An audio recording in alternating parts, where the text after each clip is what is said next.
مسجدیں کیوں چھینی جا رہی؟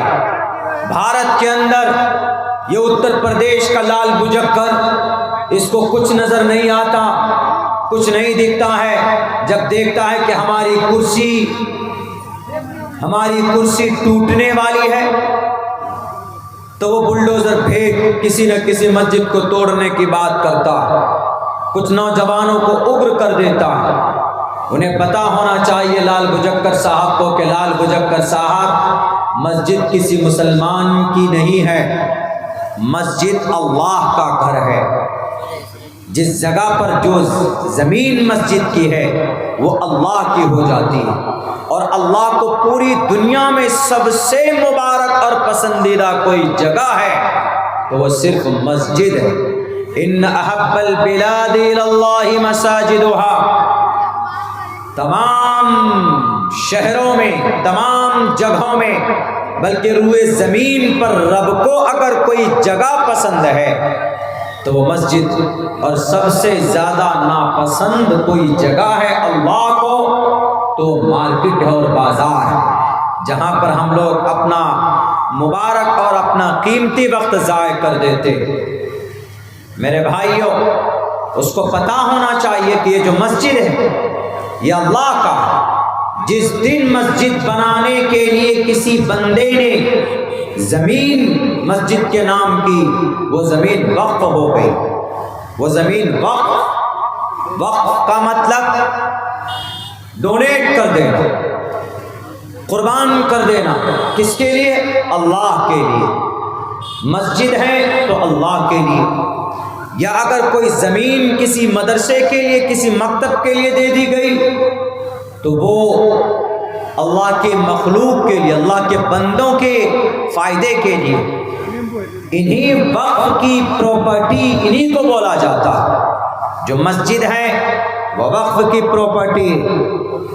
اور ہمارے بھارت کے اندر جو زمین وقف کی گئی ہے، یعنی ہمارے پوروج نے، بادشاہوں نے، مالداروں نے جو ہمارے ہندوستان میں جو زمین وقف کیے ہیں، پتہ ہے ان کی کتنی تعداد ہے، کتنے ایکڑ میں ہے؟ 9.5 لاکھ ایکڑ زمین وقف کی ہے بھارت کے اندر۔ 9.5 لاکھ ایکڑ زمین، 9 ایکڑ نہیں، 900 ایکڑ نہیں، 9000 ایکڑ نہیں، 9.5 لاکھ ایکڑ زمین وقف کی ہے، یعنی اللہ کے نام پر لوگوں نے وقف کیے ہیں۔ انہی زمین کو ہڑپنے کے لیے، انہی زمین پر ناجائز تسلط جمانے کے لیے، انہی زمین پر ناجائز قبضہ کرنے کے لیے mister prime minister mister Modi ji نے ایک نیا سنشودھن لانے کی بات کہی۔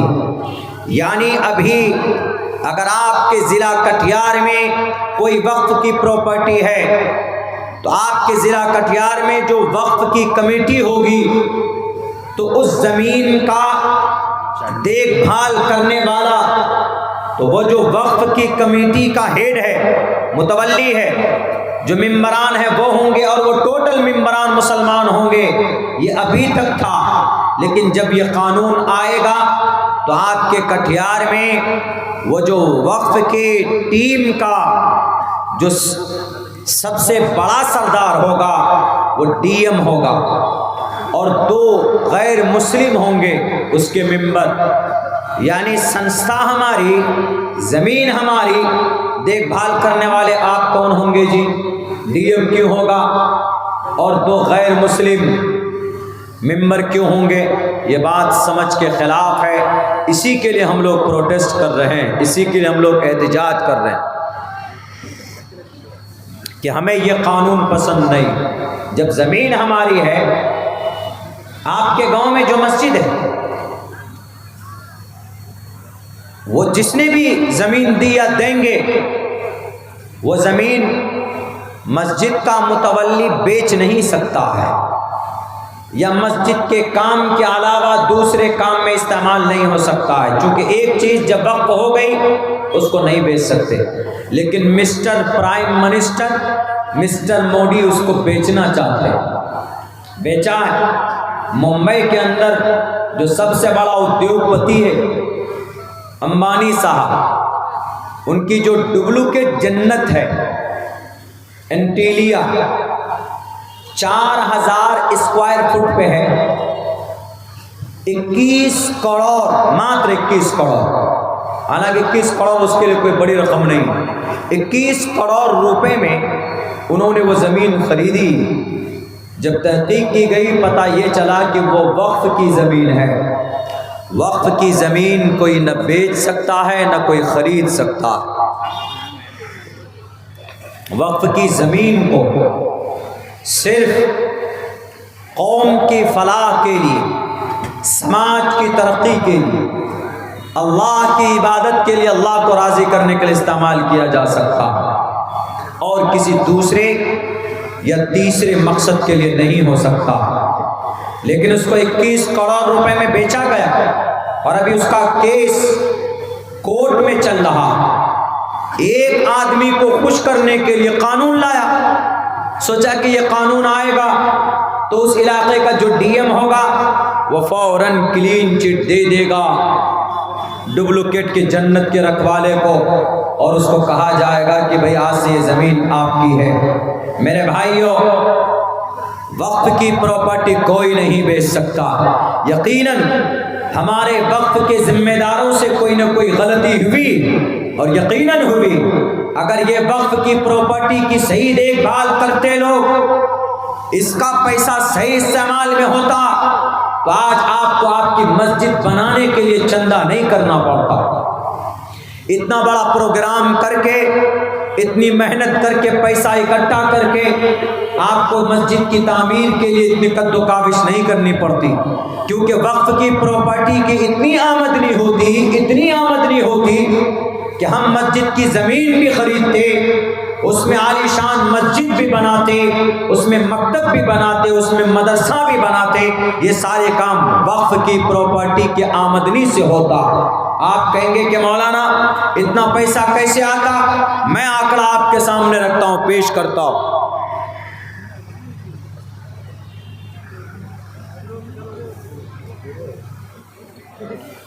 شکریہ، جزاک اللہ۔ مہاراشٹرا میں 30% وہاں پر 1 لاکھ ایکڑ زمین مہاراشٹرا میں ہے وقف کی، ان میں سے 70,000 ایکڑ زمین ناجائز قبضہ ہے اس پر، یعنی وقف کے پاس نہیں، وقف کے پاس ماتر 30,000 ایکڑ زمین ہے۔ اس 30,000 ایکڑ زمین پہ جو کرائے پہ ٹاور لگا ہے نا، ٹاور، موبائل کا ٹاور، ریڈیو کا ٹاور، یہ سب، اس ٹاور سے جو کرایہ آتا ہے سالانہ 30,000 ایکڑ زمین میں کہیں کہیں ہے، وہ پوری 30,000 زمین پر نہیں ہے لیکن کہیں کہیں پر ہے، تو اس سے جو پیسے آتے ہیں 1 سال میں 10 کروڑ روپے کی آمدنی ہے صرف صوبہ مہاراشٹر میں وقف کی پراپرٹی۔ بتائیے اگر صوبہ مہاراشٹر کی وقف کی جو کمیٹی ہے، اگر ان 10 کروڑ روپے کو صحیح سے استعمال کرے، مسجد کے اماموں کو تنخواہ دے، مسجد کے مؤذنوں کو تنخواہ دے، جہاں مکتب نہیں ہے تو مکتب بنائے، جہاں قرآن و حدیث کا درس نہیں ہوتا اس کے لیے مدرسہ بنائے، قوم کا، سماج کا بڑا کام ہو سکتا ہے کہ نہیں ہو سکتا؟ بالکل ہو سکتا ہے، لیکن نہیں کرتے۔ جب مسلمان کا عمل برا ہوتا ہے تو اللہ مودی اور یوگی جیسے لوگوں کو بھیجتا۔ جب پوری دنیا کے مسلمان کا عمل گندا ہوتا ہے تو اللہ اسرائیل اور روس جیسا ظالموں کو مسلط کرتا ہے ارض فلسطین پر۔ پہلے لوگوں نے بے ایمانی کی۔ ایک گھر ہے، مثال کے طور پر آپ کے شہر کٹیہار میں وقف کا گھر ہے، بلڈنگ ہے، اس کا کرایہ اب سے 50 سال پہلے، اس گھر کا 50 سال پہلے 100 روپے رکھا گیا۔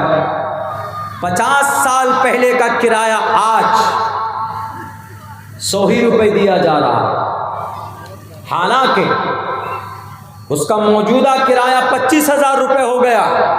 25,000 روپے لیتا ہے کرایہ کون؟ جو وقف کا ذمہ دار ہے، لیکن وقف کی رجسٹر میں صرف 100 روپے لکھتا ہے۔ اللہ کا عذاب آئے گا کہ نہیں آئے گا؟ آپ کہیں گے کہ مولانا مسٹر مودی جی قانون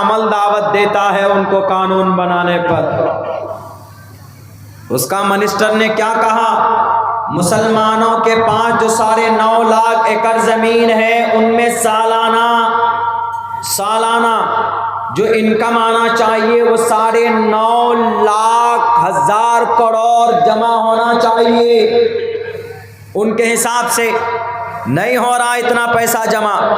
اگر ہمارے ملک ہندوستان کی وقف کی پراپرٹی کی آمدنی کو جمع کیا جائے تو ہم بھارت کے اندر 10 دن تک پورے بھارت کے لوگوں کو بٹھا کر کھانا کھلا سکتے ہیں، اتنی آمدنی۔ لیکن ٹوٹل پیسہ امانت داری کے ساتھ ہم تک نہیں پہنچتا ہے، ٹوٹل پیسہ نہیں آ پا رہا۔ اسی وجہ سے جب آدمی کا عمل برا ہوتا ہے نا تو اللہ تبارک و تعالیٰ پھر مدد نہیں، اللہ تبارک و تعالیٰ پھر ظالموں کو مسلط کرتے ہیں۔ میرے بھائیوں، یہ زمانہ ہے اپنے عمل کو سدھارنے کا۔ ابھی تو 2 مسجد کی مثال میں نے آپ حضرات کے سامنے پیش کی۔ مسجد اقصی جس کی فضیلت، جس کا تذکرہ رب نے قرآن کریم کے اندر کیا اور یوں کہا ہے، سبحان الذی اسری بعبدہ لیلا من المسجد الحرام الی المسجد الاقصی۔ مسجد اقصی، اس کے ارد گرد ہم نے برکت رکھی ہے۔ رب کہتا الذی بارکنا حولہ لنریہ من آیاتنا، ہماری نشانیاں، ہم نے مبارک بنایا اس مسجد کو، مسجد اقصی کو۔ لیکن آج مسجد اقصی کس کے قبضے میں ہے؟ یہودیوں کے قبضے میں۔ کتنے ہیں یہودی پوری دنیا میں؟ 1.5 کروڑ یہودی۔ مسلمان کتنا ہے پوری دنیا میں؟ 1.5-2 ارب مسلمان، یعنی مسلمانوں کا 1.25 حصہ نہیں ہے یہودی۔ لیکن یہودی آج اتنے طاقتور ہیں کہ انہوں نے دنیا کے ہر خطے میں اپنے ایجنٹ کو بیٹھا کے رکھا ہوا۔ ان کے پاس ایسے ایسے جاسوسی تنظیمیں، اگر آپ میں سے کسی کو مارنا ہو تو آپ کے گھر میں گھس کے مارے گا، آپ کو پتہ بھی نہیں چلے گا کہ مجھ کو کس نے مارا۔ یہ یہودی اتنے مضبوط ہو، 1967 سے لے کر بیت المقدس یہودیوں کے قبضے میں۔ اللہ کے نبی علیہ السلام نے 16 یا 17 مہینے اسی مسجد اقصی کے طرف رک کر کے آپ نے نماز ادا کی تھی۔ یہ وہی مسجد اقصی ہے جس کی بنیاد کے بارے میں کہا جاتا ہے کہ شروع کے اندر 2 مسجد کی بنیاد حضرت آدم علیہ السلام نے رکھی، ایک مسجد حرام، دوسری مسجد اقصی۔ مسجد حرام سے بنیاد رکھ کر جب وہ بیت المقدس ملک شام کی طرف آئے، ملک شام کی طرف، تو بیت المقدس کی بنیاد رکھی۔ اس کے بعد پھر حضرت یعقوب نے، اس کے بعد پھر حضرت داؤد نے، حضرت داؤد بناتے بناتے ان کا انتقال ہو گیا تو انہوں نے اپنے بیٹے حضرت سلیمان علیہ السلام نے باقی کا کام پورا کیا۔ اسی لیے حضرت سلیمان کے بارے میں یہ یہودیوں کا کہنا ہے کہ یہ مسجد اقصی ہیکل سلیمانی کو توڑ کر اس کی بنیاد رکھی گئی ہے۔ ہیکل سلیمانی کا مطلب حضرت سلیمان علیہ السلام کی محل، حضرت سلیمان علیہ السلام کا دربار، اس کو توڑ کر مسلمانوں نے اس پر بنیاد رکھی، یعنی محمد علیہ السلام کے ماننے والوں نے اس پر بنیاد رکھی ہے۔ اسی لیے یہودی اس پر مسجد اقصی پر قبضہ کیے ہوئے، اس شہر یہودیوں کے نظر میں بھی قابل احترام ہے اور مسلمانوں کی بھی نظر میں قابل احترام ہے، اور نصارہ یعنی جو عیسائی ہیں ان کے نظر میں بھی قابل احترام، تینوں لوگ جھگڑ رہے ہیں۔ لیکن تاریخ کی کتابوں میں دیکھیں گے تو حضرت سلیمان علیہ السلام کا وہ ہیکل نہیں، وہ دربار نہیں تھا، بلکہ انہوں نے وہ مسجد وہاں پر بنائی تھی، اور پھر وہ مسجد بنی، بڑی مبارک مسجد بنی۔ 3 مسجدوں کے طرف کوئی ثواب کی نیت سے اگر سفر کرے تو سفر کیا جا سکتا ہے، زیارت کی نیت سے، ایک مسجد حرام کی طرف اور ایک مسجد نبوی کی طرف اور ایک مسجد اقصیٰ کی طرف۔ مسجد اقصیٰ فلسطین میں ہے، جس شہر میں مسجد اقصیٰ ہے اس شہر کا نام یروشلم ہے، اور اس شہر پر، اس مسجد پر یہودیوں کا بہت دن سے قبضہ ہے۔ لوگ اس پر نماز پڑھتے لیکن کبھی کبھی یہودی گولی بارود بھی کر دیتے، کبھی کبھی نماز میں گولی چلا دیتے، کبھی کوئی قرآن پڑھ رہا ہوتا ہے تو اس کے اوپر ظلم زیادتی کرتے۔ وہاں پر ظلم و ستم کا بازار گرم ہے۔ البتہ یہ مسجد پہلے بھی یہودیوں اور نصرانیوں کے قبضے میں گئی، لیکن قربان جائیے ایک بڑے عظیم سپہ سالار سلطان صلاح الدین ایوبی نے یہ مسجد جب یہودیوں کے قبضے میں گئی تو 16 مرتبہ جنگ لڑی انہوں نے، سلطان صلاح الدین ایوبی نے 16 مرتبہ جنگ لڑی، تب جا کر مسجد اقصیٰ کو آزاد کیا اور کرایا 1100 عیسوی کے اندر، یعنی اب سے تقریباً 1000 یا 1100 سال پہلے کی بات۔ سلطان صلاح الدین ایوبی اس مسجد کو آزاد کرنے والے، اس مسجد کو فتح کرنے والے، اس سے پہلے حضرت عمر فاروق رضی اللہ تعالیٰ عنہ تھے، اس مسجد کو یہودیوں کے نرغے سے اور ان کے پادری اور ان کے وہاں اس وقت کے عیسائیوں کے نرغے سے چھڑانے والے۔